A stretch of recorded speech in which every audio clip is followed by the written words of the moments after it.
-0 at the airport at 6:34. Good morning, everyone. Breaking news to tell you about from Northwest Calgary. Fire crews are battling a 2-alarm blaze right now in the community of Huntington Hills. We have our live truck on the way. We will have more on this developing story at the top of the hour. Earlier today, a young woman, well, she's suffering from sore feet because of this. She was forced to jump out of her window, second-story window, to escape from a burning home. The blaze, this fire happening at a fourplex in the southeast community of Dover just after midnight. Firefighters arriving to find flames spreading across the back of this building. Crews managed to keep the most serious of the damage to just one structure, but there is smoke and water damage to a neighboring home.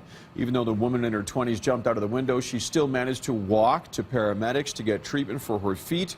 None of the 4 other people in the fourplex are hurt. It's now 6:35. If a new federal law is passed, life in prison will mean life in prison for certain offenses. It would apply to those convicted of first-degree murder involving the killing of police officers or correctional officers, also people involved with terrorism, high treason, kidnapping, or sexual assault and crimes of a particularly brutal nature. There are some criminals, the most dangerous, violent offenders, whose actions mean that we cannot risk permitting them back on our streets. Right now, people convicted of first-degree murder are given an automatic sentence of life in prison with no chance of parole for at least 25 years. Is it actually proven that locking them up longer is a preventable measure for them going out to commit crime again? That money might be spent better elsewhere. We can get people rehabilitated and productive members of society, then that might be a better answer. Overall, it would cost us a great deal more money to keep them incarcerated for longer, but it would probably be more beneficial for the victims.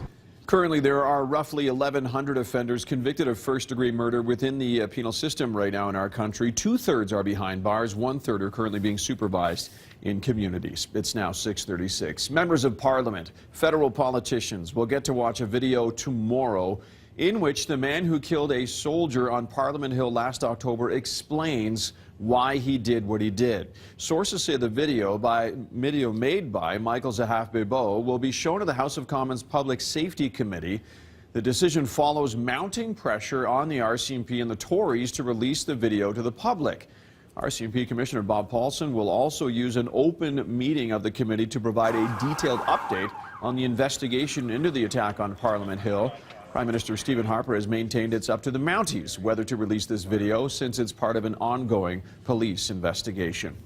A chemical fire at Canada's biggest port in Vancouver is under control this morning. Still looking for the reason why it broke out, though. The blaze began yesterday afternoon at a container terminal in Port Metro, Vancouver. The fire sending clouds of white smoke, as you can see, acrid smoke drifting into parts of downtown Vancouver, prompting health warnings and road closures. Officials say the fire involved a substance used in household bleaches and swimming pool disinfectants, and it can be harmful if it's inhaled in large quantities.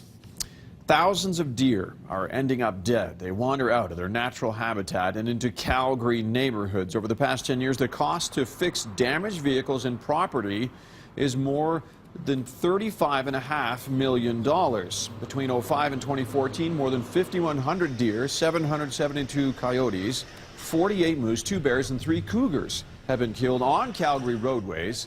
Most of the animals killed on the west side of the city.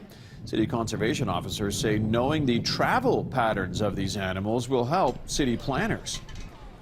It raises a question for the city of when we build new communities, when we look at how we manage our roadways, are there things we can do to make nature and Calgarians work a little better together?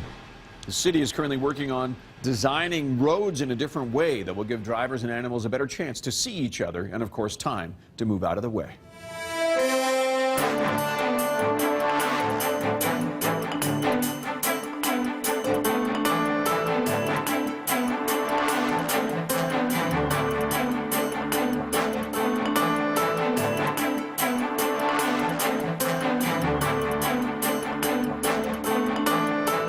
BT's Market